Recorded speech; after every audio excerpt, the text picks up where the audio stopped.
नमस्कार मित्रांनो, लग्नानंतर होईलच प्रेम या मालिकेच्या पुढील भागामध्ये आपण पाहणार आहोत. रम्या व वसुंधराने मिळून काव्याचा बोका कापलेला असतो आणि तेव्हा काव्याला अतिशय दुःख होते व पार्थचे सांत्वन करू लागता आणि काव्यही रडू लागते. तेव्हा पार्थला तुमचा खरा बोका तर मी आहे ना, मग तो नकली बोका होता. मग तुम्ही एवढं दुःख मानून घेऊ नका. हा तुमचा खरा बोका तुमच्यासोबत कायमस्वरूपी राहील.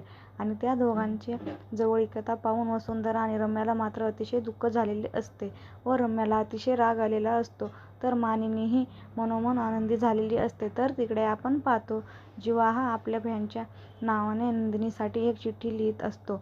नंदिनी मॅडम, मी जीवा सरांचा फॅन झालेलो आहे. जीवा सर हे तुमचे प्रेम मिळवण्यासाठी प्रामाणिक प्रयत्न करत आहे.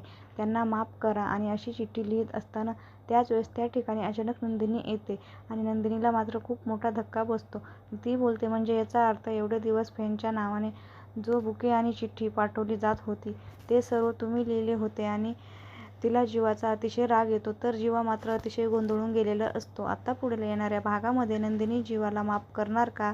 त्याचबरोबर रम्याचा डाव उलटल्यामुळे पार्थ काव्या यांच्यामधील गैरसमज दूर होणार का? हे पाहणे अतिशय रंजक ठरणार आहे.